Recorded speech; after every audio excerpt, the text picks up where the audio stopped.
पदे राम राम राम राम राम राम राम राम राम राम राम सीतापदे राम राम राम राम राम राम राम राम राम राम राम राम राम राम राम राम कृष्णाय वासुदेवाय देवकी नंदनाय च नंदगोपकुमाराय गोविंदाय नमो नमः सीता लक्ष्मण भरत शत्रुघ्न हनुमत समेत श्री रामचंद्र परब्रह्मणे नमः ஸ்ரீயப்பதியான சீதாராமுடைய பூர்ண அனுகிரக விசேஷத்தினால் நடந்து வரக்கூடிய ஸ்ரவண யக்ஞத்தில் நாம் கபில வாசுதேவருடைய உபதேசத்தை நாம் பார்த்து கொண்டு வருகிறோம். அப்போ பகவானத்தில் பாகவத சங்கமானது என்ன பண்ணிடும், கொஞ்சம் கொஞ்சமாக பகவானத்தில் நம்பிக்கை ஸ்ரத்தையும் ரதிர் அந்த விஷயத்தில் ஆசையும் அப்படியே எல்லையற்ற பக்தியும் படிப்படியாக வந்துடும் அப்படின்னு சொல்கிறார். ஸ்ரத்தா ரதிர் பக்திர் அனுக்கிரமிஷ்யதி.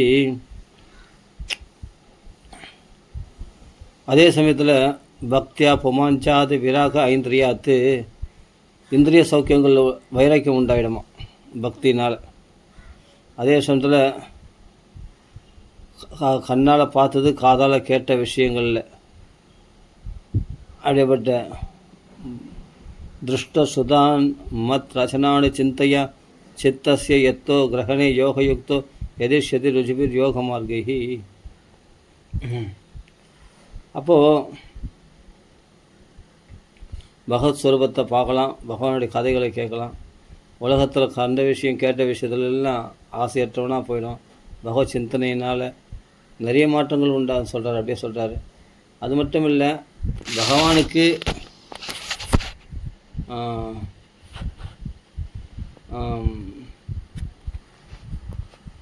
இது யோகமார்கி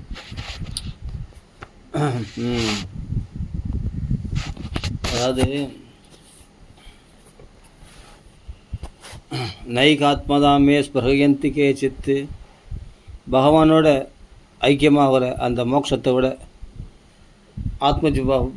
பிரம்மஜோதியில் கலந்துடுறாங்க இல்லையா, அந்த மோட்சத்தை கூட விரும்ப மாட்டாங்களாம் பாகவதர்கள். நைகாத்மதாமே ஸ்பர்ஹயந்தி கே சித்து மத்பாத சேவாபி ரதா மதிஹாக, என்னுடைய சேவையில் தான் அவர்கள் புத்தி செலுத்தினவர்களாக இருப்பார்கள். வேறு எதுலையுமே அவர் ஆசைப்பட மாட்டாங்க. அவர்கள் என்ன ஆசைப்படுறாங்கன்னா சத் சங்கத்தை தான் ஆசைப்படுவாங்களாம். ஏன்னா அங்கே தானே பகவானுடைய பெருமைகள்லாம், அவருடைய பௌருஷியங்கள், அவருடைய வீரதீர பராக்கிரமங்கள்லாம் பேசப்படும். அதை மட்டும்தான் ஆசைப்படுவாங்களாம்.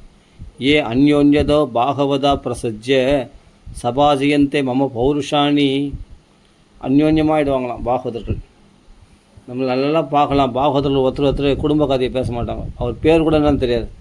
ஆனால் அவர் நெத்தியில் நாமத்தை பார்த்து அவர் பாகவதன் தெரிஞ்சவுடனே அவர் நல்லா பாகவதம் விஷயம் பேசலைன்னா அவர்கள் பாகவதம் விஷயம் பேசுவாங்க. பர்சனல் விஷயம் ஒன்று கூட அவர் பேர் கூட தெரியாது. ஆனால் பார்த்தா பாகவதம் 1 மணி நேரம் பேசினிருப்பாங்க. பார்த்தா நம்ம பார்க்கலாம். எங்கன்னா கதா காலட்சம் நடக்கிறதுல விராம காலத்தில் பார்த்தா பகவத் குணங்களை பற்றி பேசினான்னா அவர் பேச இவர் பேச அவர் சொல்ல அது கேட்க அவ்வளோ ஆனந்தமாக இருக்கும். அந்த குணங்களை எடுத்து சொல்லும்பொழுது அவங்களுக்குள்ளே அந்த அந்யோன்யம் ஏற்பட்டுருமா பாகவதற்குள்ளே. எதனால்னா பாகவதத்தினால. ஏ அந்யோன்யதோ பாகவதாக பிரசஜ்ய சபாஜியந்தே மம பௌருஷாணி. கிருஷ்ண கதைகள் அவ்வளோ ருச்சியுடையது. அவருடைய பௌருஷங்கள் பகவானுடைய வீரதீர பராக்கிரமங்களை பேச பேச பேச இனிக்கும். அப்படி இருக்கும். அதனாலே அவர் முன்ன பின்ன தெரியாதவங்கள ஒத்துமையாகிடுவாங்க. அவங்களுக்குள்ள அந்யோன்யமான ஸ்நேகம் உண்டாயிடுமா. உடனே மறுநாள் வந்தாருன்னா கதை அன்றைக்கி மூலபாரணத்து வந்தாரே சரி, கொஞ்சம் மூலபாரணம் முடிஞ்ச ஒரு மணி நேரம் ஃப்ரீயாக இருக்கும். அதுக்கப்புறமா தான் பகவத் கதை ஆரம்பிக்கும். அந்த 1 மணி நேரம் அவர்கள் பேசலாமே பகவத் கதை. அவர் வரலையா அவர் அப்படின்னு கேட்பாங்க. உடனே அவங்களுக்கு வேறு எதுலேயும் கவர்ச்சி இல்லை, அந்த பாகவத்தில் பார்த்தா கவர்ச்சி. அவர் அருமையாக கதைகள்லாம் அருமையாக சொல்லுவார். அப்படியே ஸ்லோவமாக அனுபவித்து சொல்லுவார். அப்படின்னு அவரை பார்க்கணுன்னு ஆசை, அவர்கள் பேசணுன்னு ஆசை, பகவத் குணங்களை கேட்கணுன்னு ஆசை. அதனால் அவர் வந்துட்டார்னா என்னமோ ஒரு பெரிய சந்தோஷம். அவர் வந்துட்டார்ப்பா அவர்களை பாகவதம் கேட்கலாம், நல்லா இருக்கும்பா. அப்போ அதுபோல் பிரம்மஸ்ரீ சுந்தரமூர்த்தி சுவாமிகள் தான் நான் அப்படி எதிர்பார்த்தேன். அவர் வந்தபோது என்னென்னா இன்னும் மணி 2:30 மணிக்கு தான் ஆரம்பம் பிரவச்சனம். அந்த பிரவச்சனம் ஆரம்பிக்கிறதுக்குள்ளே எனக்கு அப்படியே காலில் சுத்தனி ஊற்றின மாதிரி எப்போ வருவார் வந்துட்டார்னா ஒரே சந்தோஷம், ஒரே குதூகலம். முன்னாடி போய் உட்காந்துப்பேன். பின்னாடி சேரில் எல்லாம் உட்காந்துப்பாங்க. சேர்லலாம் உட்கார மாட்டேன். முன்னாடி போய் அங்கே பெட்ஷீட் போட்டுருவாங்க. அங்கே போய் உட்காந்து அவர் முகத்தை பார்த்து அப்படியே கேட்கணும். அப்படியே காது குத்துட்டு அப்படியே ஜம்முன்னு உட்காரணும். பகவானுடைய வீரதீர பராக்கிரமங்களுடைய வர்ஷிப்பார் பாருங்கள். அதுவும் பாகவத புஸ்தகம் கையில் வச்சு நான் ஃபாலோ பண்ணும்போது எனக்கு பாகவத புஸ்தகம் ஃபாலோ பண்ணுறதை விட அப்படியே கேட்டுனே இருக்கணும். அவர் சொல்கிறத அப்படியே வர்ஷிப்பார், அப்படியே காதில் கேட்கணும். ஏன்னா அடுத்தடுத்து ஏன்னா அவர் இதை ஃபாலோ பண்ண முடியாது, ரொம்ப ஃபாஸ்ட்டாக சொல்லுவார் பிரம்மஸ்ரீ சுந்தரமா சுவாமி. அந்த பாகவதம் சொல்லும்போது அவ்வளோ அருமையாக இருக்கும். ஆனால் ஒவ்வொரு இடம் கிளிக் ஆகும்போது அப்படியே மனசுக்கு உற்சாகமாக இருக்கும். பா என்ன அருமையாக இருக்குது, ஆஹா இப்படியா, அப்படி அந்த அதிசயமாக இருக்கும் ஒவ்வொரு விஷயம் சொல்லும்போது.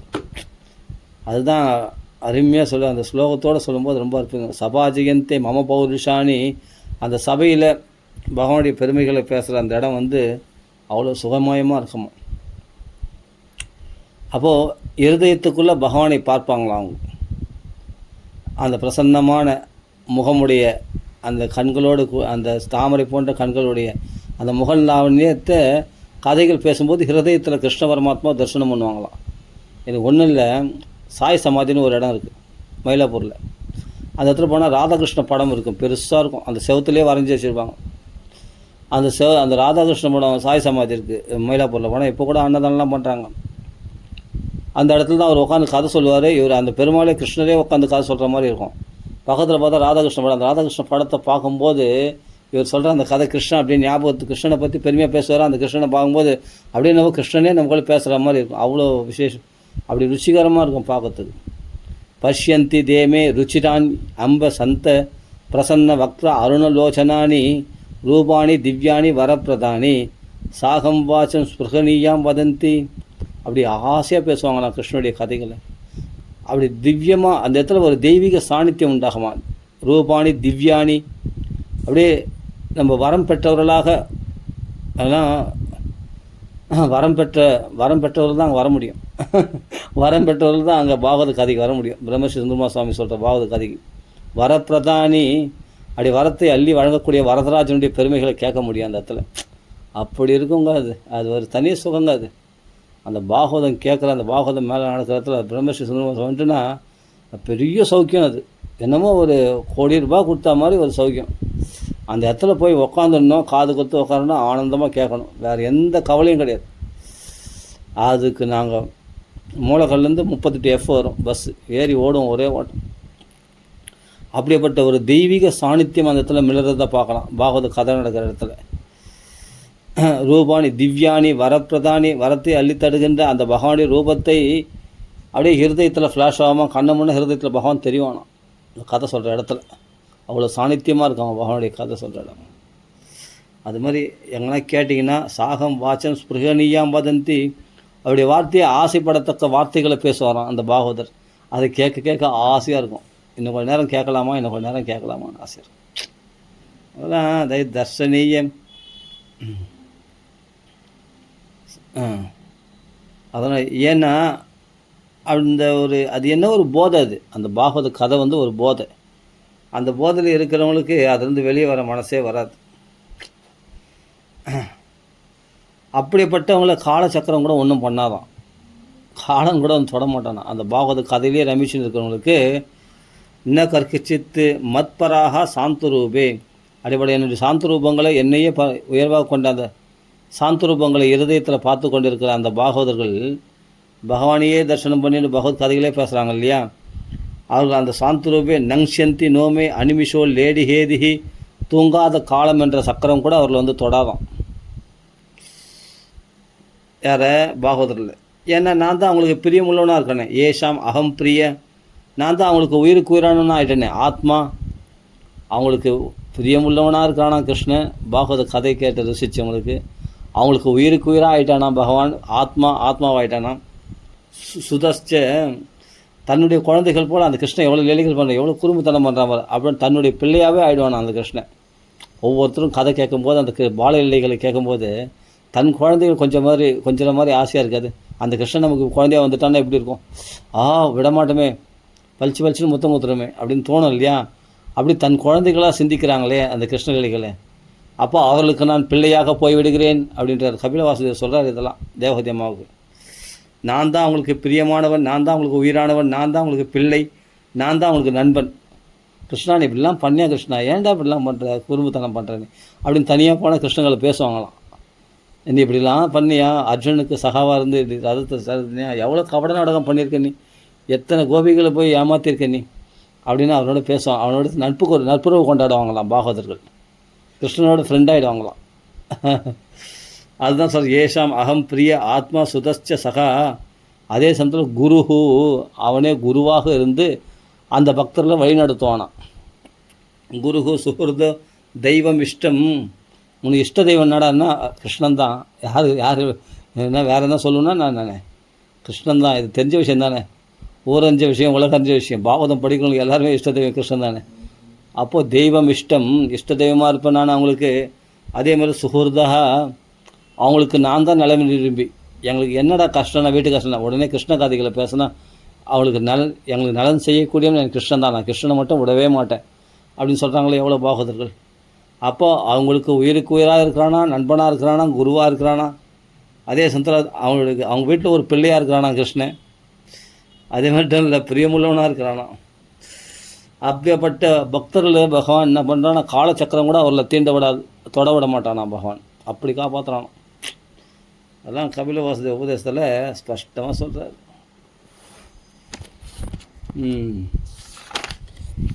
அவர் சொல்கிறார்,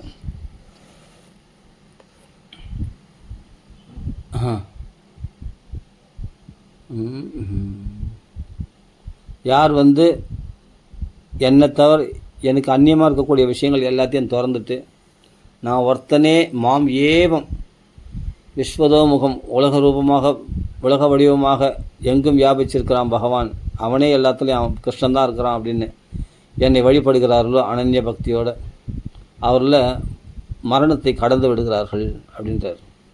விசுஜ சர்வான் அந்யாம்ச்ச மாம் ஏவம் விஸ்வதோமுகம் பஜந்தி அனன்யா பக்தியா தான் மிருத்யோர் அதிபாரையே மிருத்தியை கடந்து விடுகிறார்கள் அப்படின்லாம் சொல்கிறார்.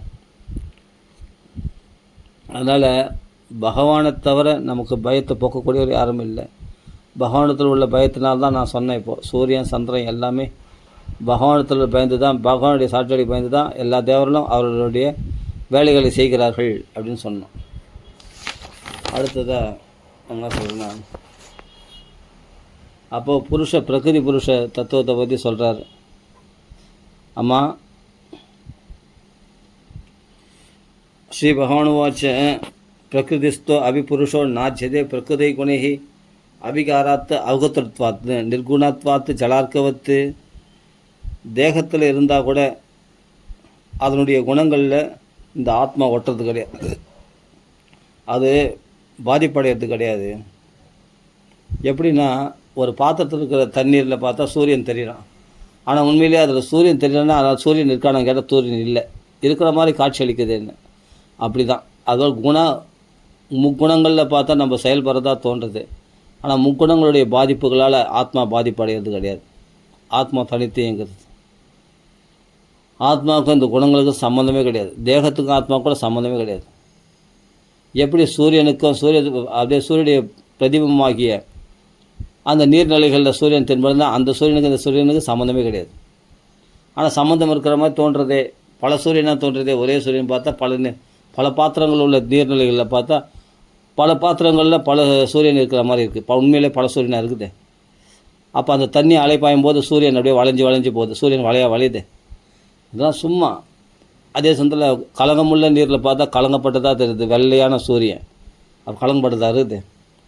அதை தான் சொல்கிறேன், அப்படி இல்லவே இல்லை. ஆனால் அப்படி தெரியுதே என்ன, அப்படி தான்.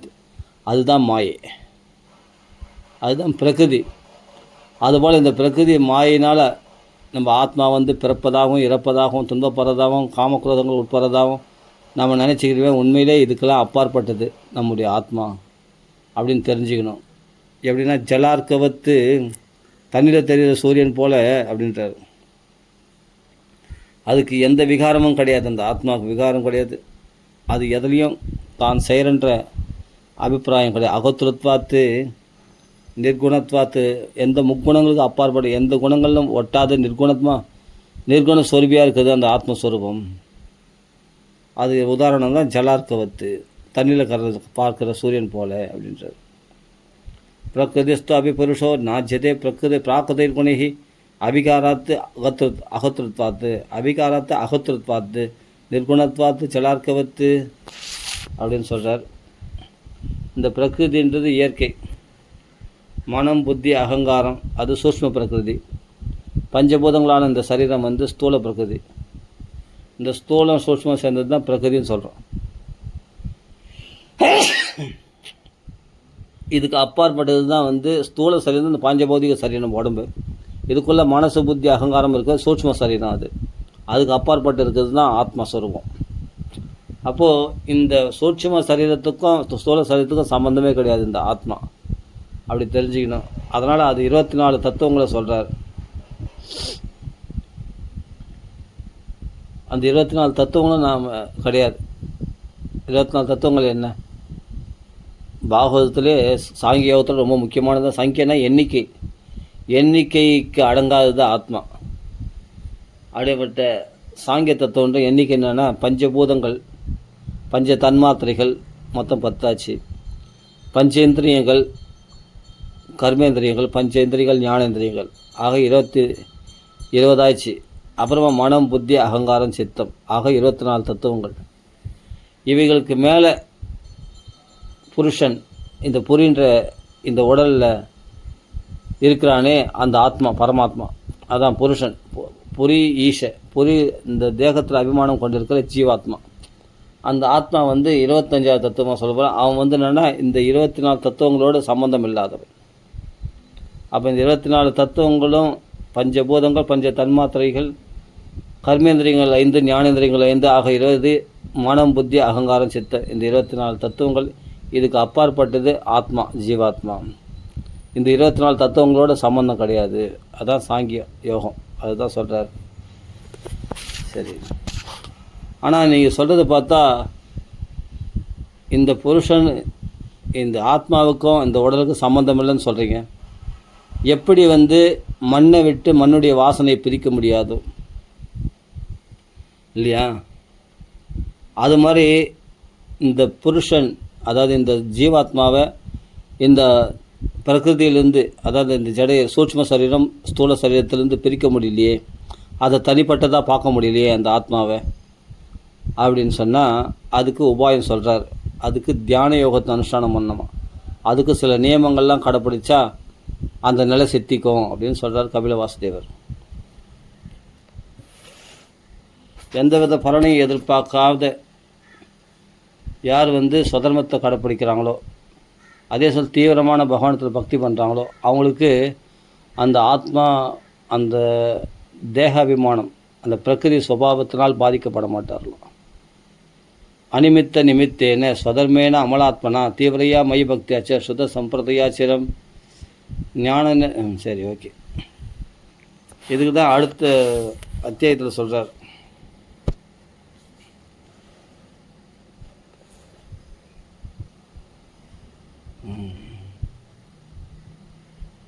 அப்போது பகவத் தியானத்தினால தான் பகவத்மயமாக ஆகும் இந்த ஆத்மா. ஜீவாத்மா பரமாத்மாவை தியானம் பண்ணும்போது தான் பகவத்மயமாக ஆகும். அப்போ தான் இந்த பிரகிருதியினுடைய விகாரங்களால் பாதிக்கப்படாமல் இருக்கும். உண்மையிலே பாதிக்கப்பட்ட மாதிரி காட்சி அளிக்கிறது மாயை. ஆனால் அதனால் எவ்வளோ துன்பப்படுறான் ஒரு ஜீவன். அதனால் வந்து அவ்வளோ லேஸில் விட்டுற முடியாது. ஏன்னா ஜென்மமாக இந்த வாசனைகள் நமக்குள்ளே ஏறி போய்க்குது சூட்சும சரீரத்தில். அந்த ஜென்மாந்திர வாசனைகளை மனசு இயங்கக்கூடாதுன்னா இயங்காமல் இருக்க முடியும், நினைக்காமல் இருக்க முடியுமா? நான் ஆத்மான்னு சொன்னால் அதுக்காக அடுத்த வேளை சாப்பாடு பசி எடுக்காமல் இருக்குமா? பசி தாகம் எல்லாம் எடுக்குது. மனசு நினைக்காமல் காமக்ரோதங்களில் உழதான் விழுது. என்ன பண்ண முடியும்? அடக்க முடியுமா? முடியாது. அப்போது நான் ஆத்மா வேறு உடல் வேறுன்னு எப்படி பிரிக்க முடியும்? அதுக்கு தான் பகவத் உபாசனை வேணும். அதுக்கு அந்த முறை அது அந்த நிலையை அடையிறதுக்கு, அந்த ஆத்மா வேறு உடல் வேறுன்ற அந்த நிலையை அடையிறதுக்கு, இந்த தேகாபிமானம் வர்றதுக்கு சில உபாயங்களை சொல்கிறார். அது 28வது அத்தியாயத்தில் சொல்கிறார். ஸ்ரீ பகவானுவாச்ச யோகஸ்ய லக்ஷணம் வக்ஷே சபீஜஸ்ய நிருபாத்மஜே மனோ ஏனேவ விதினா பிரசன்னம் ஜாதி சத்பதம். அதாவது இப்போ அஷ்டாங்க யோகத்தை சொல்கிறார். இந்த அஷ்டாங்க யோகத்தின் மூலமாக மனசை பக்குவப்படுத்தலாம் அப்படின்றார். ஸ்வதர்மாச்சரணம் சக்தியா விதர்மாச்ச நிவர்த்தனம். நம்மளால் சக்தி உள்ள மட்டும் நம்மளுக்கு விதிக்கப்பட்ட கடமைகளை நம்ம செய்ய வேண்டும். ரொம்ப பிடிவாதமாக செய்யக்கூடாது. சக்தி உள்ள மட்டும் நம்ம விதிக்கப்பட்ட கடமைகளை செய்யணும். அதே சமயம் நம்மளுக்கு விதிக்கப்படாத கடமைகள்லேருந்து விலகிடணும். அதெல்லாம் போய் செய்யக்கூடாது. இது கடைபிடிக்கணும். ஸ்வதர்மா ஆச்சரணம் சக்தியா விதர்மாச்ச நிவர்த்தனம் தெய்வாலப்தேன சந்தோஷ ஆத்மவித் சரணார்ச்சனம். பகவானால் கொடுக்கப்பட்ட எந்த பொருளோ அதனால் சந்தோஷம் அடையணும். அதிகமான பொருளுக்கு ஆசைப்படக்கூடாது. இறைவனால் கொடுக்கப்பட்ட அன்றைக்கி நமக்கு என்ன கொடுத்தானோ அதில் சந்தோஷம், அதில் திருப்தி அடையணும். அதுக்கப்புறம் மகான்களை போய் அடிக்கடி சேவிக்கணுமா அது சொல்கிறார். ஆத்மவித் சரணார்ச்சனம், ஆத்மஞானிகளுடைய திருவடி கமலங்களை போய் சேவிக்கணுமா, அடிக்கடி போய் மகான்களை போய் சேவிக்கணும். அப்புறமா கிராமிய தர்ம நிவர்த்திச்ச மோட்ச தர்ம ரதிஸ்ததா, லோக விஷயமான ஆசைகளை விடணும். கிராமிய தர்மங்கள்லாம் லோக விஷயங்கள், உலக ஆசைகளை அடைவதற்காக நம்ம கடமைகள் செய்யலையா, அதிலிருந்து விலகணுமா. மோட்ச தர்மம் இருக்குது பற்றியா, அதில் ஆசையை உண்டாக்கிக்கணுமா சொல்கிறார். மோட்ச தர்ம ரதிஸ்ததா மிதமேத்தியாதனம் சஸ்வத்து விபிக்த சேம சேவனம். சாப்பாடு அளவோடு இருக்கணும், தூக்கம் அளவோடு இருக்கணும். அதே சமயத்தில் அடிக்கடி தனிமையில் இருக்க பழகிக்கணும், யாரோட சேரக்கூடாது. அதுதான் பாதுகாப்பானது அப்படின்றார். அஹிம்சா சத்தியம் அஸ்தேயம், யாரையும் இம்சிக்கக்கூடாது, அஹிம்சா தர்மத்தை கடைப்பிடிக்கணும். பொய் பேசக்கூடாது, சத்தியத்தை கடைப்பிடிக்கணும். அஸ்தேயம் திருட்டுத்தனம் இருக்கக்கூடாது. எவ்வளோ தேவையோ அந்த அளவுக்கு மட்டும் இந்த உலகத்தில் நம்ம பொருளை கிரகிக்கணும். அதிகத்துக்கு ஆசைப்படக்கூடாது. யாவர் தத்த பரிக்கிரக, அவன் பிரம்மச்சத்தை கடைப்பிடிக்கணும். தபசு கடைப்பிடிக்கணும். மனம் வாக்கு காய் முக்கரணங்களால் தபசை கடைப்பிடிக்கணும். சௌச்சம், நல்ல ஸ்நானம் 3 காலம் ஸ்நானம் பண்ணணும். அதே சமயம் வேத பாராயணமோ இல்லை நமக்கு விதிக்கப்பட்ட பாகவத பாராயணமோ அதெல்லாம் பண்ணிட்டு இருக்கணும். பகவானுக்கு பூஜைகள் பண்ணணும். இதெல்லாம் சொல்கிறார். பிரம்மச்சரியம் தப சௌச்சம் சுவாத்தியாய புருஷார்ச்சனம், மௌனத்தை கடைப்பிடிக்கணும். பகவான் நாமா சொல்கிறத தவிர மற்ற நேரத்தில் மௌனத்தை கடைப்பிடிக்கணும். அப்போ உடம்பு நல்லா நிமிர்ந்து உட்காந்து ஆசன ஜெயம் நமக்குள்ளே ஏற்படுத்திக்கணும். மௌனம் சதா ஆசன ஜெய ஸ்தைரியம் பிராணஜெய சனகி, நல்லா தைரியம் உடையவனா, கொஞ்சம் கூட எதுக்கும் பயப்படக்கூடாது. பிராணனை கொஞ்சம் கொஞ்சமாக ஜெயிக்க பார்க்கணும். பிராணயாம பலத்தினால பிராணனை ஜெயிக்க பார்க்கணும், பிராணனை அடக்கணும். அப்போ பிரத்யாகாரச்ச இந்திரியானா, இந்திரிய விஷயங்கள்லேருந்து விலகணும். விஷயான் மனசா ஹிருதி, உலக விஷயங்கள்லேருந்து மனசானது இழுத்து ஹிருதயத்தில் நிறுத்தணும் அந்த மனசை. இப்போ ஸ்வதிஷ்ணியானாம் ஏக தேசே மனசா பிராணதாரணம், இந்த 6 ஆதார சக்கரங்களில் ஏதாவது ஒரு ஆதார சக்கரங்களில் மனசை நிறுத்தணுமா அப்படி சொல்கிறார். வைகுண்ட லீலா அபித்தியானம் சமாதானம் ததா ஆத்மனக, பகவானுடைய லீலைகள், கிருஷ்ணனுடைய லீலைகள், கிருஷ்ணனுடைய கதைகள் இருக்கு இல்லையா, அதனால நம்ம சமாதானம் படுத்திக்கணுமா. நமக்கு கஷ்டம் வந்துச்சு, ஏதாவது விஷயம் வந்துச்சுன்னா அப்போ விதுரரை பகவான் காப்பாற்றினா இருப்பார், பாண்டவர்கள் எப்படி காப்பாற்றினா இருப்பார். அப்படிப்பட்ட கதைகள் மூலமாக பக்த ரட்சணம் பண்ணியிருக்கான் இல்லையா பகவான். அந்த கதைகளால் நமக்கு ஏதாவது கஷ்டம் வந்தபோது சித்தத்தை சமாதானப்படுத்திக்கணுமா அப்படி சொல்கிறார். வைகுண்ட லீலா அபித்தியானம் சமாதானம் ததா ஆத்மனக, மனசுக்கு சமாதானம் ஏற்படுத்திக்கணும். ஏதர் அந்யஸ்ச பதிவில் மனோ துஷ்டம் அசத்பதம் புத்தியா புஞ்சேத சனகர் ஜித பிராண யதந்திரிதா, பிராணம் அடங்கினாவே மனசு அடங்கிடும். அதனால் வெளி விஷயங்கள்லேருந்து இழுத்து பிடிச்சி ஹிருதயத்தில் மனசை நிறுத்தி அந்த பகவானை தியானம் பண்ணணும் அப்படின்றார். பகவான் எடுத்தவனே தியானம் பண்ண, அதனால அவருடைய லீலைகள், அவர் பண்ண லீலைகள், அவருடைய அவதார கதைகளை தியானம் பண்ணி அதனால் சித்தத்துக்கு சமாதானம் ஏற்படுத்திக்கணும் அப்படின்றார். இப்படிலாம் பண்ணி அப்புறம் பகவானை எப்படி தியானம் பண்ணுன்றது சொல்கிறாருங்க. பிரசன்ன வதனாம்போஜம், மனசு மனசை பூர்வ மத்தியில் நிறுத்தி பகவானை எப்படி தியானம் பண்ணுறார். ஒரு விதத்தில் இந்த தியான யோகத்தை சொல்கிறாருன்னு பார்த்தா பக்தி யோகம் தான். இது கட்சியில் பார்த்தா தியான யோகத்துடைய நோக்கமும் பக்தி யோகம் தான். அப்போ யார் தியானம் பண்ண சொல்கிறார்? பகவானை தான் தியானம் பண்ண சொல்கிறார். அது பக்தி தானே இது. அப்போ சொல்கிறார் பிரசன்ன வதனாம் போஜம் பத்மகர்பாருணேக்ஷணம் நீலோத்பல தலசியாமம் சங்கச்சக்கர கதாதரம் ரசத் பங்கஜ கிஞ்சல்க பீத கௌசேய வாசசம் ஸ்ரீவத்ஸ வக்ஷசம் பிராஜத்து கௌஸ்துபா முக்த கந்தரம் மத்த திரேப கலையா பரீதம் வனமாலயா பராத்தியஹார வலய கிரீடாங்கத நூபுரம் காஞ்சி குணல் ரசத் சோனிம் ஹிருதய அம்போஜ விஷ்டரம் தர்ஷனீய தமம் சாந்தம் மனோநயன வர்த்தனம் அவிச்சிய தர்ஷனம் சஸ்வத்து சர்வலோக நமஸ்கிருதம் சந்தம் வயசி கைஷோரே பிருத்யானுகிரகாதரம் கீர்த்தன்ய தீர்த்த யசசம் புண்ணியஸ்லோக யசஸ்கரம் தியாயத்தேவம் சமக்ராங்கம் யாவன்யச்சவதே மனः ஸ்திதம் பிரஜந்தம் ஆசீனம் சயானம் வா குஹாஷயம் பிரேக்ஷணீயே ஹிதம் தியாயத்து சுத்தபாவேன சேதசாம். எப்படி பகவானை தியானம் பண்ணுறது, சங்கச்சக்கர கதாதாரியாக பகவானை எப்படி தியானம் பண்ணுறதுன்னு சொல்கிறாரு. பிரசன்னமான முகமுடையவராக பகவான் தியானம் பண்ணால் அதே சமயத்தில் அவருடைய திருவிழிகள் எப்படின்னா தாமரை இதழ்கள் போன்ற கண்களாம். அந்த கண்களில் செவ்வரி படர்ந்து அந்த அருணோதயம் காலத்து இளம் சூரியன் எப்படி செவசெவன்னு இருக்குமோ அதுபோல் சிவந்த கண்களை பகவானுடைய சிவந்த கண்களை தாமரை போன்ற நீண்ட திருவழிகளை தியானம் பண்ணணுமா. பிரசன்னமான தாமரை போன்ற முகத்தை தியானம் பண்ணணுமா. அதில் தீனோத்பல தலசியாமம் சங்க சக்கர கதாதரம் நீல தாமரை போல பகவான் வர்ணம் உடையவனா, சியாம சுந்தரனாக இருப்பானா பகவான். அவன் சங்கு சக்கரம் கதை இவைகளை தரித்து கொண்ட 4 திருக்கரங்களை உடையவனா பகவான். லசத் பங்கஜ கிஞ்சல்க பீத கௌசைய வாசசம். அசத்னா தான் தாமரை மலருடைய மொட்டு எப்படி மஞ்சள் நிறத்தில் இருக்குதோ அந்த மஞ்சள் நிறத்தில் பட்டாடை உடுத்தி கொண்டிருப்பானா பகவான். அப்படியேப்பட்ட மேல் அம்பரம் இடுப்பு வஸ்திரம் ரெண்டுமே மஞ்சள் பட்டாடை அணிந்து கொண்டு இருக்கக்கூடியவன். அதே போல் மார்பில் ஸ்ரீவத்சம் என்ற மரு, அதில் மகாலட்சுமியுடைய வாசம். ராஜத் கௌஸ்துபா முக்தகந்தரம், கழுத்தில் பார்த்தா கௌஸ்துப ரத்தனம் 10 திக்கில் டால் அடிக்கிறது. அப்படியேப்பட்ட அந்த கௌஸ்துப ரத்தத்தோடு கூடிய கண்டத்தை தியானம் பண்ணணுமா. மார்பில் பக்ஷஸ்தலத்தில் மகாலட்சுமி வாசம் பண்ணக்கூடிய ஸ்ரீவத்சம் என்ற மருவையும் தியானம் பண்ணணுமா. அது சொல்கிறார். ஸ்ரீவத்ச வக்ஷசம் பிராஜத் கௌஸ்துபா முக்தகந்தரம் மத்த விரேப கலையா பரிதம் வனமாலையா. வனமாலை கழுத்தில் 5 விதமான புஷ்பங்களால் தொடுக்கப்பட்ட வனமாலை கழுத்தில் அணிந்திருக்கிறானா பகவான். அப்படியேப்பட்ட பராத்திய ஹார வளைய கிரீட அங்கத நூபுரம் பகவான் தங்க கொலுசு அணிஞ்சிருக்கிறான். தங்க கிரீடங்கள் நவரத்னங்கள் பதிக்கப்பட்ட சொர்ணமயமான கிரீடத்தை தலையில் அணிஞ்சிருக்கிறான். தோல் வளையங்கள், மார்பு பதக்கங்கள், ஹார பதக்கங்கள், கைகளில் வளையங்கள், தோல் வளையங்கள், விரல்களில் மோதிரங்கள் இவைகள்லாம் அணிஞ்சிருக்கானா பகவான்.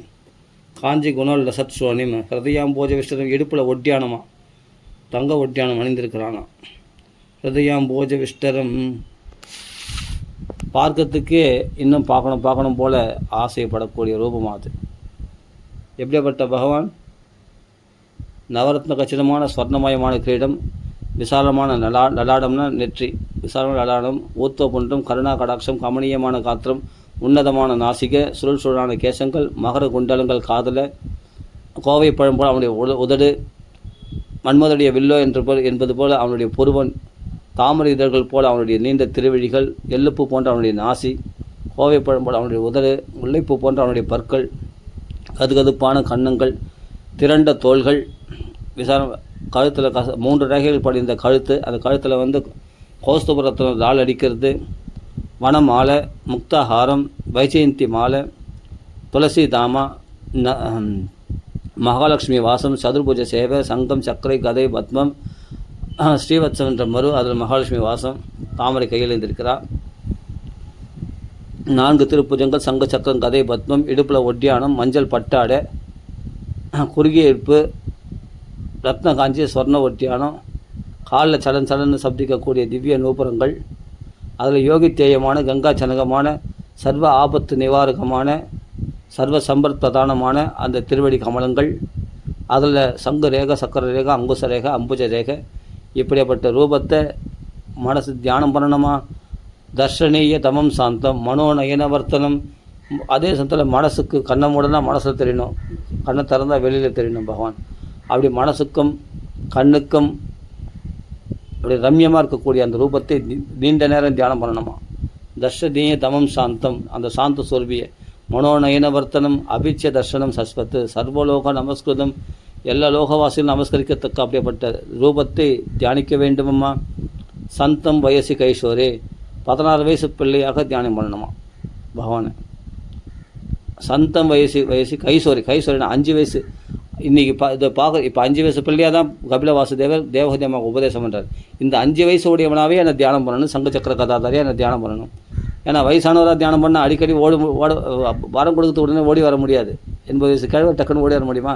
அதில் பக்தர்கள் அனுகிரகம் பண்ணுறதுக்குன்னே பகவான் 5 வயசு குழந்தையாக இருக்கிறானா சங்க சக்கர கதாதாரியா. அப்படின்னா உடனே ஓடியாருவான் இல்லையா.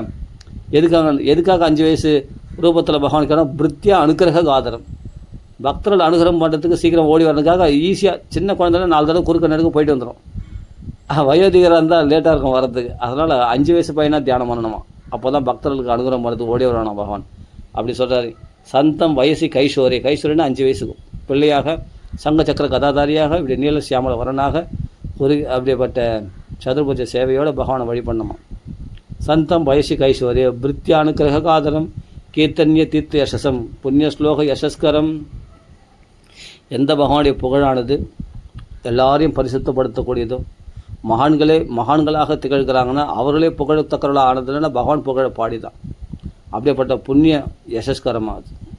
புண்ணிய ஸ்லோக யசஸ்கரம் தியாயத் தேவம் சமக்ராங்கம் யாவண்ண செவதேமனகா. எது வரைக்கும் தியானிக்கிறேன்னா மனசை அந்த பக்கம் இந்த பக்கம் நழுவாத வரைக்கும் அந்த பகவானை தியானித்து கொண்டே இருக்க வேண்டும். அந்த பகவானை நிற்கிறவனா தியானம் பண்ணலாமா, இல்லை நடந்து கொண்டு இருப்பவனா தியானம் பண்ணலாம், இல்லை உட்கார்ந்து கொண்டு இருப்பவனா தியானம் பண்ணலாமா, இல்லைன்னா படுத்து கொண்டு இருப்பவனாக தியானம் பண்ணலாமா. ஆனால் அவன் நிற்கிறதோ நடக்கிறதோ படுத்து கொள்வதோ அல்லது நிற்கிறதோ நடக்கிறதோ படுத்து கொள்வதோ உட்கார்ந்து கொண்டு இருப்பதோ எல்லாமே நம்ம ஹிருதயத்துக்குள்ளமா அப்படின்ற ஸ்திதம் பிரஜந்தமாசினும் சயானம் வா குஹாசயம். நம்ம ஹிருதயத்துக்குள்ளே படுக்கிறவனாகவும் நிற்கிறவனாக நடப்பவனாக நம்ம தியானம் பண்ணணுமா.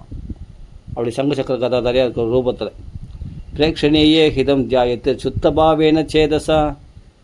அப்படி பார்க்க தகுந்த ரூபம் முடியும், மனசுக்கு ஹிதத்தை கொடுக்கக்கூடிய அப்படி சுத்தமான மனசு நாம் சுத்தமாகிடும். பகவானை தியானம் பண்ண சுத்த பாவேன சேதசா. அப்படி கிருஷ்ணனை தியானம் உன் மனசு பரிசுத்தமாக இருக்கிறதுக்கு என்ன அடையாளம்னா கிருஷ்ண ஹிருதயத்தில் தெரியணும். அப்போ தான் உன் மனசு பரிசுத்தமாக இருக்குதுன்னு அர்த்தம். அப்போ சுத்தபாவேன சேதசா தஸ்மின் லப்தபதம் சித்தம் சர்வ அவயவ சம்ஸ்திதி. அப்படி எல்லா அவயவங்களையும் மனசை செலுத்தணும். அப்படி முடியலன்னா விலக்ஷ ஏகத்திர சம்யுதா அங்கே பகவதே முனிகி. ஏதாவது ஒரு அங்கத்தில் மனசை தியானத்தில் ஒருமுகப்படுத்தணுமா சொல்கிறார். அது சொல்கிற ஒவ்வொரு அங்கத்துலேயும் தியானம் பண்ணும்போது அதில் எவ்வளோ மகிமை இருக்கிறது இப்போ புட்டு வைக்கிறார். இது வரைக்கும் சமஷ்டி தியானத்தை சொல்கிறார், இப்போ வெஷ்டி தியானத்தை சொல்கிறார். சஞ்சிந்தையத் பகவத சரணாரவிந்தம் வஜ்ராங்குஷத்வஜ சரோருக லாஞ்சநாட்டியம். ஆஹா, பகவானுடைய திருவடி கமலங்களை தியானம் பண்ணணுமா, சரணாரவிந்தத்தை. அதில் வஜ்ர ரேகை, அங்குச ரேகை, கொடி ரேகை, அதே சமயத்தில் தாமரை ரேகை, அப்படிப்பட்ட ரேகைகள் கொண்ட அந்த திருவடிகளை தியானம் பண்ணணுமா. வஜ்ர அங்குஷ துவஜ சரோருக லாஞ்சநாட்டியம் உத்துங்க ரத்த விலசன் நகச்சக்கரவால ஜோஸ்னாபிராகத மகத் ஹிருதயாந்தகாரம். அப்படி பகவானுடைய அந்த ரேகைகளை தியானம் பண்ண முடியல அப்படின்னா அந்த திருவடிகள் உள்ள நெகத்தையாவது தியானம் பண்ணு. அந்த நெகத்தினுடைய ஜோத்ஸ்னை, அந்த நெகத்திலேருந்து ஒரு ஒளி பரவு தான். 10 நெகங்கள்லேருந்து திருவடி கமலங்களில் நெகங்கள் இருக்குது. அந்த நெகத்திலேருந்து ஒரு ஜோத்ஸ்னை பெரிய பிரகாசம் உண்டாகுதான். அந்த பிரகாசம் தியானம் பண்ணால் நம்ம ஹிருதயத்திற்குள்ளே இருக்கிற இருட்டு, அஞ்ஞானம் என்ற இருட்டு அடியோடு போயிடுமா. உக்துங்க ரத்த விலசன் நகச்சக்கரவால ஜோஸ்னாபிராகத மகத் ஹிருதயா அந்தகாரம். ஹிருதயத்துக்குள்ளே இருக்கிற அந்தகாரமானது அடியோடு போக்கி ஹிருதயத்தில் வெளிச்சத்தை உண்டாக்கிடுமா. அப்படி ஞான பிரகாசம் நமக்குள்ளே உண்டாக்கக்கூடியதான். அதனால் அந்த திருவடிகளை தியானம் பண்ணுமா. அந்த திருவடிகள் தியானம் பண்ண முடியல, அந்த திருவடிகள் நெகத்தையாக தியானம் பண்ணணும். அந்த நெகத்தையும் தியானம் பண்ணால் அந்த நெகத்தினுடைய ஒளியை பிரகாசத்தையாக தியானம் பண்ணு. அதுதான் நம்ம ஹிருதயத்தில் கோடிக்கணக்கான ஜென்மங்களாக மண்டி இருக்கிற அந்த அறியாமை என்ற இருட்டை அடியோடு போக்கக்கூடியது அப்படின்னு சொல்கிறார். யச்சௌச்ச நிஸ்ருத சரித்து பிரவரோதகேன தீர்த்தனேன மூத்னி அதிகிருதேன சிவோ அபூத்து தியாதுர்மன சமலசைல நிசுஷ்ட வஜ்ஜம் தியாயஸ்திரம் பகவத சரணாரவிந்தம். எந்த திருவடி கமலங்களை பூர்லோகம், புவர்லோகம், சொர்லோகம், மகர்லோகம், ஜனலோகம், தவோலோகம், சத்தியலோகத்துக்கு போச்சு. யார் திருவிக்ரமாவதார காலத்தில் ஓரடியே பூமி அளந்துட்டா 2வது அடியை விண்ணுலோகத்துக்கு பிரம்மலோகத்துக்கு போச்சு. அந்த பிரம்மலோகத்தில் எந்த திருவடி நகத்தினால் திருவடி சாத்தப்பட்டதோ பிரம்மலோகத்தில், அப்போ பிரம்மதேவர் கமண்டல தீர்த்தத்தில் அந்த பாதத்தை அலம்பினாரோ, அப்போது பகவானுடைய பாதத்திலிருந்து உற்பத்தியான கங்கையானவள் உலகத்தையும் பரிசுத்தமாக்குகிறாளோ, அப்படியேப்பட்ட அந்த திருவடி கமலங்களை தியானிக்க வேண்டும். யச்சௌச்ச நிசுத சரித்து சரித்துனா அந்த கங்கைக்கு உற்பத்தி ஸ்தானமாக இருக்கக்கூடிய பிரவரோதகேன உற்பத்தி ஸ்தானமாக இருக்கக்கூடிய அந்த திருவடிகளை தியானம் பண்ணணுமா. தீர்த்தேன மூத்னி அதிகிருதேன சிவோ அபுத்து. அந்த விஷ்ணு பாத தீர்த்தத்தை சிரசால் தரிக்கிறாராம் கங்காதரனாகிய சிவபெருமான். அதனாலே அந்த கங்கை விஷ்ணு பாத தீர்த்த தலையில் தரிச்சதுனாலே சிவனாக ஆனாராம். அதாவது மங்களகரமாக ஆனாராம். சிவன் சிவோ அபூத்து.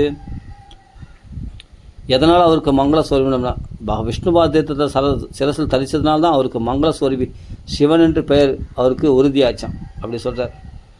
சிவோ அபூத்து. சிவனாக ஆனார், சிவன் மங்களகரமாக ஆனார். தீர்த்தேன மூத்னி அதிகிருதேன சிவ அபூத்து. பக்தியோடு அந்த விஷ்ணு பாத தீர்த்தத்தை தலையில் தரிச்சதுனால கங்காதரன் ஆகிய சிவபெருமான் சிவமாக ஆனார் அப்படின்னு சொல்லப்படுகிறது.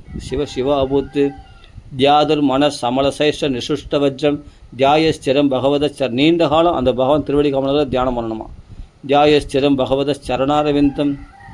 அப்படி தியானம் பண்ணால் என்ன ஆகும்னா, நம்மளுக்கு மலைமலையாக மண்டி கிடக்கிற நம்ம பாவங்கள் மலைமலையாக அப்படியே இருக்கு இல்லையா, மலைமலையாக குவிஞ்சு போயிருக்கு இல்லையா நம்ம பாவங்கள், அப்படியே ஒரு வஜ்ராயுதத்தை எடுத்து மலையை, வஜ்ராயுதத்தினால மலைகளை அன்னைக்கு அந்த காலத்தில் மலைகளை தூள் தூளாக பிளந்தானா யார், இந்திரன் வஜ்ராயுதத்தினால அந்த மலையை பொடி பொடியாக்கினானா. அது மாதிரி இந்த பாபம் என்ற மலையை தூள் தூளாக பொடி பொடியாக்கக்கூடிய வஜ்ராயுதமாக பகவான் திருவடி கமலங்கள் தியானமானது. பகவத் திருவடி கமலங்களை தியானம் பண்ணால் அது வஜ்ராயுதமாக மாறி நம்ம பாப மலைகளை தூள் தூளாக பொடி பொடி ஆக்கிடுமா. அதான் தியாதுர் மன சமல சைலம்னா மலை, நிசுஷ்ட வஜ்ரம் தியாயஸ்திரம் பகவத சரணாரவிந்தம். அதனால் அந்த திருவடி கமலங்களை நீண்ட காலமாக தியானம் பண்ணணுமா. நம்ம பாபம் என்ற மலையை வெட்டி எறியக்கூடியது. ஜானுத்வயம் ஜலஜ லோச்சனிகா ஜனன்யா லக்ஷ்மியாகிலஸ்திய சுரவந்திதையா விதாதுஹு. அந்த பகவானுடைய கணுக்கால்களை, அந்த முழங்கால்களை தியானம் பண்ணணுமா. ஏன்னா அந்த முழங்கால்களை மகாலட்சுமியுடைய மடியில் வச்சு லாலனம் பண்ணப்பட்டதான் அந்த முழங்கால்களை. அதை தியானம் பண்ணால் அவ்வளோ நல்லது. மகாலட்சுமியால் லாலனம் பண்ணப்பட்ட அந்த முழங்காலை தியானம் பண்ணோம். இப்போ திருவடியிலேருந்து திருவடிக்கு மேலே அந்த முழங்காலை தியானம் பண்ணணும்னு சொல்கிறாருங்க. ஜானுத்வயம் ஜலஜ லோச்சனையா ஜனன்யா.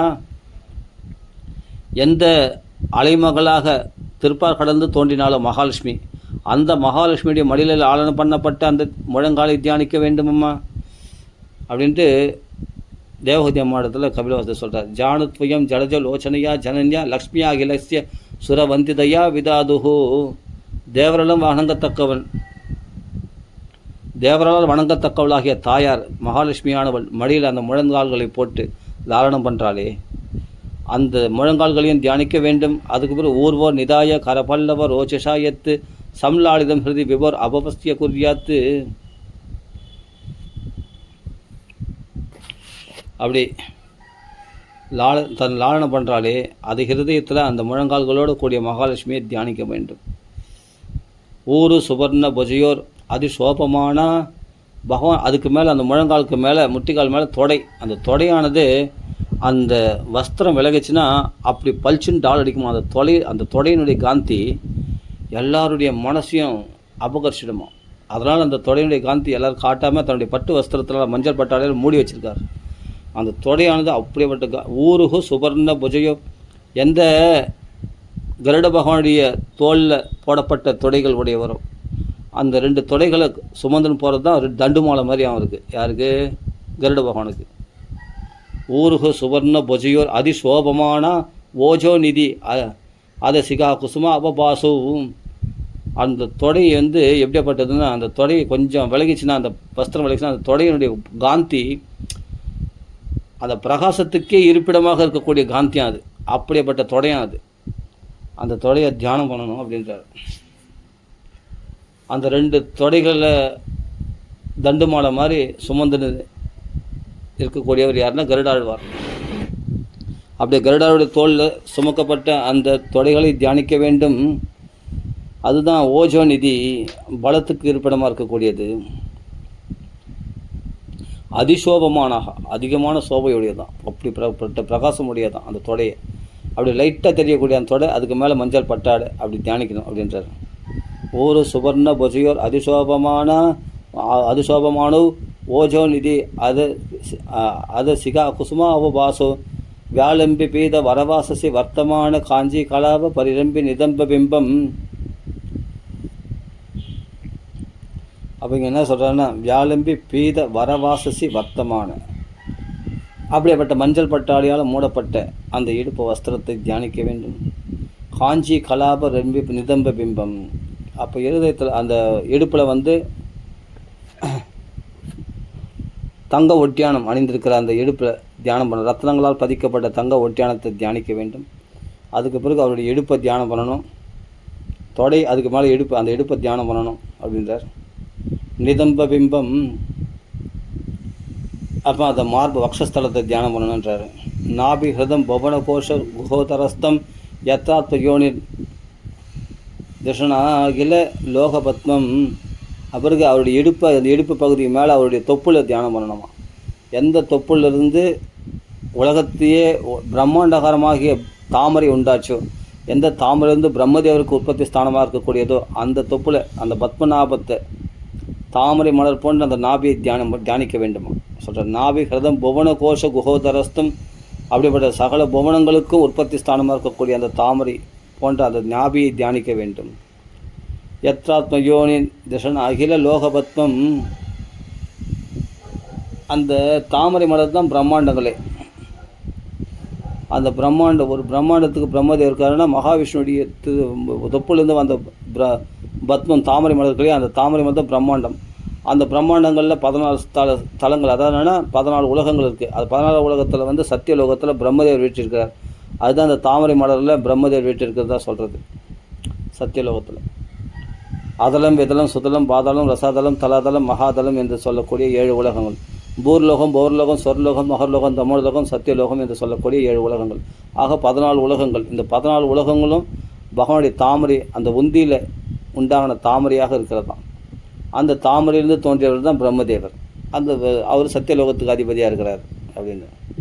அப்படியே அந்த பகவானுடைய அந்த தொப்புல தியானம் பண்ணும்போது அது பத்மநாபனாக தியானம் பண்ண வேண்டும் அப்படின்னு சொல்கிறாரு. நாபி ஹிருதம் புவன கோஷ குஹோதரஸ்தம் யத்ராத்மயோனி திசன் அகில லோகபத்மம். அப்போ தன்னுடைய குக்ஷியில் சகல உலகங்களையும் தன் குக்ஷியில் வச்சுட்டு இருக்கிறார் பகவான். அப்படியேப்பட்ட அந்த நாபி கமலத்தை தியானிக்க வேண்டும். யூடம் ஹரின் மணி எப்படி தியானத்தை சொல்லி அப்போ அப்படியே மார்பு பதக்கங்கள், மார்பில் மகாலட்சுமியுடைய வாசம், அதை தியானிக்க வேண்டும். பக்தோ அதிவாசம் ரிஷபஸ்ய மகா விபூதே பும்சா மனோநயன நிருதி மாததானம். மகாலட்சுமியை கூடிய அந்த மார்பில் தியானம் பண்ணணுமா பக்ஷஸ்தலத்தில் ஸ்ரீவத்சம் என்ற மருவை தியானம் பண்ணணும்.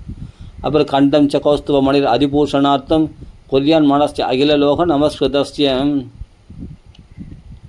அவருக்கு மார்பை தியானம் பண்ணணும். அப்போ கழுத்தை தியானம் பண்ண, கழுத்தில் அந்த கௌஸ்துபரத்னம் 10 இருக்குது டால் அடிக்கிற அந்த கௌஸ்துபரத்னத்தோடு கூடிய கழுத்தை, 3 ரேகைகள் உள்ள கழுத்தை தியானம் பண்ணணுமா அப்படி சொல்கிறார். அந்த கழுத்தோடு கூடிய அந்த ரத்னத்தை பத்மராகம், அந்த கௌஸ்துப ரத்னத்தை தியானிக்க வேண்டும்.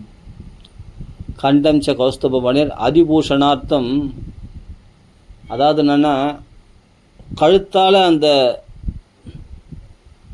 கழுத்துக்கு அலங்காரம் கிடையாதான். எது கௌஸ்துப ரத்னம், கௌஸ்துப ரத்னத்துக்கு அலங்காரமாக இருக்குதான் அவருடைய கழுத்து, பகவானுடைய கழுத்து. அப்படி 3 ரேகைகள் அப்படி பிரகாசமாக இருக்குதான். அப்போது அந்த ரத்னத்துக்கு அழகு சேர்க்கிறது தான் பகவானுடைய கழுத்து, அப்படி இருக்குதான் சொல்கிறார். கௌஸ்துவ மணிர் அதிபூஷணார்த்தம் குர்யான் மனஸ்ய அகிலலோக நமஸ்கிருதஸ்ய.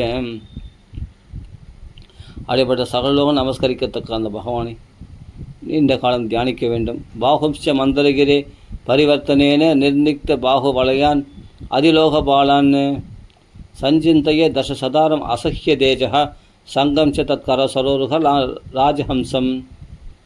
அதாவது பகவான் கை வளையங்கள் இருக்குது, தோல் வளையங்கள் இருக்கு இல்லையா பகவான் கையில் பார்த்தா, அந்த கைகளை என்னென்னா திருப்பார்கடலை கடையும் போது, அப்போது அந்த திருப்பார்கடலை கடையும் போது என்ன ஆச்சுன்னா அந்த மலையில், அந்த மேரு மலை இருக்குது இல்லையா மந்திரமலையில் அந்த வளையல்கள் ஒராசி என்னென்னா மெருகேற்றப்பட்டதாக இருக்குதான். அந்த ஒராசல்னால் அந்த வளையங்கள் பகவானுடைய கைகளில் உள்ள வளையங்கள், தங்க வளையங்கள் என்னென்னா ஒராசப்பட்டதுனால் மெருகேற்றப்பட்டதாக இருக்குதான். அப்படியேப்பட்ட அந்த கங்கணோடு கூடிய கைகளை தியானிக்க வேண்டும். சஞ்சிந்தையத் பாகும்ஸ்ச மந்திரகிரே பரிவர்த்தனேன, மந்திரகிரி மலையினால் ஒராசப்பட்ட அந்த வளையங்களோடு கூடிய அந்த திருக்கரங்களை தியானிக்க வேண்டும்.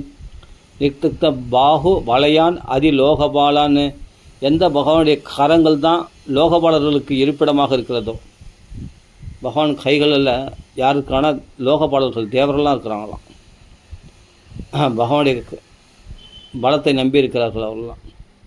நிக்தித்த பாலு வகையான் அதி லோகபாலான்னு, லோகபாலருக்கு இருப்பிடமாக இருக்கக்கூடிய அந்த திருக்கரங்களை தியானிக்க வேண்டுமாம். சஞ்சிந்தையே தசசதாரம் அசஹ்ய தேஜக. தசசதாரம்னா 1000 அரங்கள் கொண்ட சக்கராயுதத்தை எந்த கையில் தாங்கியிருக்கானோ பகவான், அந்த சக்கராயுதத்தோடு கூடிய பகவானை தியானிக்க, ஒரு கரங்களை தியானிக்க வேண்டுமா. ஒரு கையில் பார்த்தா பகவான் சங்கத்தை தரிச்சிருக்கிறான். அந்த சங்கம் எப்படின்னா ராஜஹம்ச பக்ஷி போல இருக்கலாம். அந்த ஒரு தாமரை மலர் மேலே ஒரு அம்சபக்ஷி உட்காந்தா எப்படி இருக்குமோ அதுபோல் பகவான் திருவடி கைகளானது தாமரை மலர் போல் இருக்கிறதான். அதில் பார்த்தா அந்த சங்கம் வெண்ணிறமான சங்கு பார்த்தா அம்சபக்ஷி போல் அமர்ந்திருக்கிறதான். அப்படி தியானிக்க வென்றார். நன்றாக சிந்திக்க வேண்டும். சஞ்சிந்தையே தச சதாரம் அசகிய தேஜகா, சகிக்க முடியாத தேஜஸ் கொண்ட அந்த சக்கரத்தோடும் கூடிய சக்கரபாணியான கரங்களை தியானிக்க வேண்டும். சங்கம் சேத சரோருக ராஜஹம்ச பக்ஷியானது அந்த தாமரையில் உட்கார்ந்துருக்கிறது போல பகவானுடைய கரங்களில் சங்கானது அமர்ந்திருக்கிறது. பாஞ்சஜன்யம் என்ற சங்கு, அந்த பாஞ்சஜன்யத்தோடு கூடிய சங்கம் தரித்திருக்கிற கரங்களை தியானிக்க வேண்டும். அதே சந்தில் சக்கரத்தோடு கூடிய கரங்களையும் தியானிக்க வேண்டும். அதுக்கப்புறம் இன்னொரு கரத்தில் என்ன இருக்குது, கதாயுதம் இருக்குது. அதை சொல்கிறார். கௌமோதிகின்ற கதையாக அது. கௌமோதிகிம் பகவதோ தைதாம் ஸ்மரேத திக்தாமராதி படசோனித கர்த்தமேன மாலாம் மதுவிரத வரூத கிரோபகுஷ்டாம் சைத்திய சதத்துவம் அமலம் மணிமஸ்ய கண்டே. கௌமோதிகின்ற அந்த கதையானது அசுருடைய ரத்தத்தால் பூசப்பட்ட, ரத்தம் என்ற சேரால் பூசப்பட்டதான். அந்த ரத்தத்தோடு பூசப்பட்ட அந்த கௌமோதிகின்ற கதையை ஒரு கையில் தரிச்சிருக்கான் பகவான். அந்த கதையோடு கூடிய கரங்களை தியானிக்க வேண்டுமா. இப்போ சங்கு சக்கரம் கதை வந்துச்சு. கௌமோதிகிம் பகவதே தைதாம் ஸ்மரேத திக்தாமராதி படசோனித கர்த்தமேன. பகவானுக்கு பிரியத்துக்கு உகந்த அந்த கௌமோதிகின்ற கதையை தியானிக்க வேண்டும். தன் பக்தருக்கு எதிரியாக இருக்கக்கூடிய எதிரிகளை மொத்துன்னு மொத்தி அவருடைய ரத்தத்தால் பூசப்பட்ட அந்த சேர் போல பூசப்பட்ட இரத்தத்தோடு காணப்படுகின்ற அந்த கதையோடு கூடிய திருக்கரங்களை கந்தாபாணி ஆகிய பகவானை தியானிக்க வேண்டும் அப்படின்னு சொல்கிறார். மாலா மதுவிரத வரூப கிரோப குஷ்டாம் சைத்திய சதத்துவம் அமலம் மணிமஸ்ய கண்டே. அதே சமயத்தில் வண்டுகளுடன் கூடிய வைஜெயந்தி மாலை, வண்டுகள் எப்போதும் மொய்ச்சிட்டு இருக்கதான், அந்த மாலையில் மொய்ச்சிட்டு இருக்கதான். அதே சமயத்தில் ஜீவாத்மாவுடைய தத்துவமாக இருக்கக்கூடிய அப்பழுக்கற்ற அமலமாக இருக்கக்கூடிய அப்படிப்பட்ட கௌஸ்துபரத்தனத்துக்கு அலங்காரமாக இருக்கக்கூடிய அந்த கண்டத்தை தியானம் பண்ணணுமா. சதுர்பூஜை சேவையை சொல்கிறாரு. 4 கரங்களை தியானம் பண்ணணும். அதே சமயத்தில் கழுத்தில் கௌஸ்துபரத்தன் டால் அடிக்கிறது. அந்த கழுத்து எப்படியாப்பட்டதுன்னா அந்த கழுத்தில் தான் பகவான் வனமாலை அணிந்திருக்கிறான். அதில் பார்த்தா வண்டுகளும் கூடிய 5 விதமான புஷ்பங்களால் தொடுக்கப்பட்ட வனமாலையை கழுத்தில் தரிச்சிருக்காங்க. அந்த மாலையை தியானம் பண்ணணுமா, வண்டுகளும் கூடிய மாலையை அந்த கழுத்தில். அதே சமயம் கழுத்தில் பத்மராகம், அதாவது கௌஸ்துபரத்தனம் டால் அடிக்கிறது இல்லையா, அந்த கௌஸ்துபரத்தனத்தோடு கூடிய கழுத்தை தியானிக்க வேண்டுமா அப்படி சொல்கிறாருங்க. மாலாம் மதுவிரத கிரோப குஷ்டம் சைத்தியச தத்துவம் அமலம் மணிமஸ்ய கண்டே. அந்த சைத்தியச தத்துவம் அமலம்னு சொல்லியிருக்கு. கௌஸ்துப ரத்னமானது கௌஸ்துப மணியானது ஜீவாத்மாவுடைய தத்துவமாக சொல்லப்படுகிறதாம். அந்த பக்தரில் ஜீவாத்மாக்களை அந்த பக்தரில் தன்னுடைய பூஷணமாக கழுத்தில் அணிஞ்சிருக்கிறானா, அதுதான் அந்த கௌஸ்துப ரத்னமா அப்படி சொல்லப்படுகிறது. சைத்தியசி தத்துவம் அமலம் மணிமஸ்ய கண்டே மிருத்யானு கம்பித தியேக கிரகீத மூர்த்தே சஞ்சிந்தையத் பகவதோ வதனாரவிந்தம். அவள் பக்தருள் உள்ள கருணையினால் இப்படிப்பட்ட ரூபத்தை எடுத்துக்கொள்கிறாராம். கிரகீத மூர்த்தேகே, அப்படிப்பட்ட பகவானை நன்றாக தியானிக்க வேண்டும். அந்த வதனாரவிந்தம் தாமரை போன்ற அந்த முகத்தை இப்போ கழுத்துக்கு மேலே, இப்போ கழுத்து வரைக்கும் தியானம் பண்ண, அது கழுத்துக்கு மேலே முகலாவண்யத்தை தியானிக்க வேண்டும் அப்படின்னு சொல்கிறார். வதனாரவிந்தம் யட்சி நிகேதம் அலிபிகி பரிசேவியமானம் பூத்தியா ஸ்வயா குடில குந்தலம் விருந்ததுஷ்டம் மீனத்வயா ஆசையம் அதிக்ஷிபத் அப்ஜநேத்திரம் ஜாயன் மனோமயம் அதந்திரித உள்ள சத்ப்ரு. இப்படி பிரயத்தனம் இல்லாமல் அந்த முகலாவண்யத்தை தியானிக்க வேண்டும். கோவை பழம்போல் அவனுடைய உதரை தியானிக்க வேண்டும். முல்லை போன்ற அவனுடைய பற்களை தியானிக்க வேண்டும். அது மட்டும் இல்லை, சுருளான கேசங்கள் 4 பக்கம் வருட அந்த முகத்தில். அப்படி அந்த முகம் என்ற தாமரை மலரில் அந்த சுருளான கேசங்கள் எப்படி இருக்குன்னா, அது வண்டுகள் போல் இருக்கிறது தான். பகவானுடைய அழகு என்ற தேனை பருகுவதற்காக வண்டுகள் சூழப்பட்டது போல இருக்கக்கூடிய அந்த முகலாவண்யத்தை தியானிக்க வேண்டும் அப்படின்னு சொல்கிறார். யர்ஷி நிகேதம் அலிபிகி பரிசேவியமானம் பூத்தியா ஸ்வயா குடில குந்தல விருந்தஜுஷ்டம். அப்போ சுறுசுறான அந்த கேசங்கள் வண்டுகள் மொய்க்கிறது போல இருக்கும் முகத்து மன்ற தாமரையில். ஏன்னா வண்டுகள் எதுக்காக போய் மொய்க்கணும், தேனை பருகத்துக்கு. அப்போ பகவானுடைய முகத்தாமரை என்ன தெரியும், அந்த அழகு என்ற தேன் வழியிறது தான். அதை பருகுவதற்காக வண்டுகள் சூழ்ந்திருக்கிறது போல இருக்கிறது தான் அந்த சுறுசுறான கேசங்கள். அப்படிப்பட்ட முகலாவண்யத்தை தியானிக்க வேண்டும் அப்படின்னு சொல்கிறார். யட்சி நிகேதம் அலிபிகி பரிசேவியமானம் பூத்தியா ஸ்வயா கொடில குந்தர பிருந்தஜுஷ்டம் மீனா துவயா ஆசிரியம் அதிக்ஷிபத் அப்ஜநேத்திரம். அந்த 2 திருவிழிகள் மீன் இப்படியும் அப்படியும் நகர்ற மாதிரி ஒரு தாமரை மலரில் தாழை மலரில் 2 மீன் துள்ளி குதிக்கிற மாதிரி அந்த 2 திருவிழிகளானது 2 மீன்கள் போல மீன் விழி உடையவனாக பகவான் காட்சியளிக்கின்றானாம். அந்த தாமரை மலரில் 2 மீன் துள்ளி குதிக்கிற மாதிரி இருக்குதான் அந்த முகத்தில் என்ற தாமரையில் அந்த 2 திருவிழிகளானது. அப்படி தியானிக்க வேண்டும் என்று சொல்கிறார். மீனர் துவயா ஆசிரியம் அதிக்ஷிபத் அப்ஜநேத்திரம். இப்படி பிரயத்தனம் இல்லாமல் தியாயன் மனோமயம் அதன்றத உள்ள சத்புரு. அப்படியே அந்த திருவழிகளை தியானம் பண்ணி அதுக்கப்புறமா தாமரை போன்ற அந்த திருவழிகளை தியானம், அதுக்கு மேலே அந்த திருவழிக்கு மேலே இருக்கக்கூடிய புருவத்தை தியானம் பண்ணணுமா. அந்த புருவத்தை தியானம் பண்ணுறதுனாலே மகரிஷிகள்லாம் மன்மதனை ஜெயிச்சிட்டாங்களாம். அந்த புருவ அழகே அவ்வளோ அழகாக இருக்குமா. கண்ணை தியானம் பண்ணல, கண்ணை தியானம் பண்ணால் அவள் தான் அவுட்டு. அவ்வளோ அழகாக இருக்கும் பகவானுடைய கண்கள். அந்த கண்ணுக்கு மேலே இருக்கிற புருவத்தை தியானம் பண்ணுறதுனால ரிஷிகள் காமஜயம் உண்டாயிடுச்சு அவங்களுக்கு. ஏன்னா அதை சொல்கிறாருங்க, தியாயன் மனோ மதந்திரித வில்ல சத் புருனா புருவத்தை பிரயத்தனமின்றி தன்னாலே அந்த கண்ணு தியானம் பண்ணாமல் அடுத்தது புருவம் தியானம் பண்ண வந்துடும். பிரயத்தனம் இல்லாமல் அதை தியானிக்க வேண்டும் அந்த புருவத்தை அப்படின்றார். தஸ்யாவலோகம் அதிகம் கிருபயாதிகோரம் தாவத்ரயோ உபசமனாய நிசுஷ்டம் அக்ஷ்ணோஹோ ஸ்னிக்த ஸ்மிதா அனுகுணிதம் விபுல பிரசாதம் தியாயஸ்திரம் விபுல பாவனையா குஹாயாம். அந்த பகவானுடைய கடைக்கண் பார்வையை தியானிக்க வேண்டும். அதுதான் நம்மளுடைய தாபம் கஷ்டங்களை எல்லாம் அந்த கருணா கடாட்சம் சொல்கிறேன் இல்லையா, அந்த கருணா கடாட்சத்தை ரொம்ப நேரம் தியானிக்க வேண்டும். அந்த புன்சிரிப்புடன் கூடிய கருணா கடாட்சத்தை தியானம் பண்ணால் நம்ம தாபங்கள்லாம் தொடர்ச்சி எடுத்துடுமா. தாபத்திரைய உபசமனாய நிசுஷ்டம் அக்ஷ்ணோஹோ. அந்த அக்ஷ்ணம் அந்த திரு கண்களை தியானித்தா, அந்த கடைக்கண் பார்வை தியானித்தா நம்ம கிருபையா அதிகோர தாபத்திரைய அதிகமான கோரமான இந்த தாபத்திரயங்களை 3 வித தாபங்களை உபசமமாக்கிடும், சாந்தி ஆகிடும், தாபங்களை போக்கிவிடும். அப்படிப்பட்ட திரு கடைக்கண் பார்வையாது. அப்படி புன்சிரிப்புடன் கூடிய அந்த பார்வையை தியானிக்கணும் அப்படின்றார். தஸ்ய அவலோகம் அதிகம் கிருபையினால் பார்க்கக்கூடிய அந்த கடாட்சத்தை தியானிக்க வேண்டும். அதுதான் என்ன பண்ணும், அதிகோர தாபத்திரைய உபசமனாயே. அதிகோரமான தாபத்தில் 3 வித தாபங்களை போக்கிவிடக்கூடியது. நிசுஷ்டம் அக்ஷ்ணோஹோ. அந்த கடைக்கண் பார்வையை தியானிக்க வேண்டும். ஸ்னிக்தா ஸ்மித அனுகுணிதம் விபுல பிரசாதம். அதுதான் புன்சிரிப்புடன் கூடிய பார்வையை தியானிக்க வேண்டுமா. விபுல பிரசாதம் அதுதான்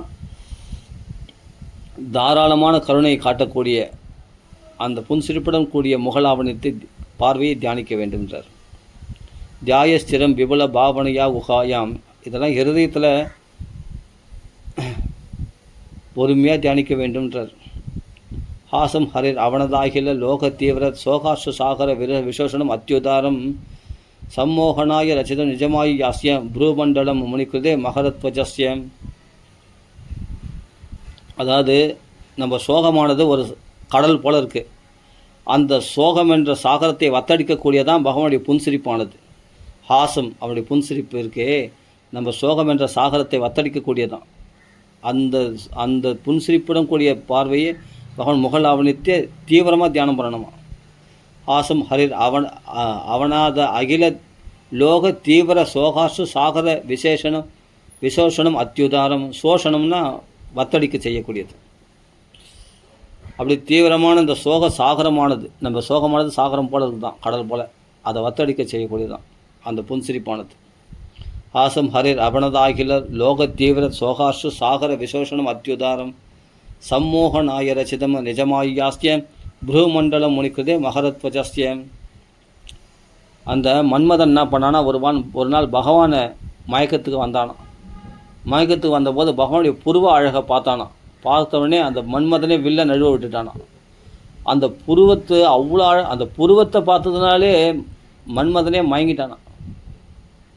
அவனுக்கு மன்மதனுக்கு கொடி எதிரானா மீன் தான். மீன் கோடி தேரில் மன்மதராஜன் ஊர்வலம் போகிறான் பாட்டு இருக்கு இல்லையா, அந்த மீன் கோடி உடையவன் தான் யார், மன்மதன். அந்த மன்மதனே வில்ல நழுவ விட்டுட்டானா. ஏன்னா அவன் மயக்க வந்த அவனே பகவானுடைய புருவத்தை பார்த்து மயங்கி வில்ல நழுவ விட்டுட்டானான். அதனால் எதுக்காகன்னா பகவானை தியானிக்கின்ற அந்த ரிஷிகளை மயக்கத்துக்காக வரானா அவன். தன்னுடைய 5 பானங்களை தொடுக்கிறானா, மன்மத பானங்களை.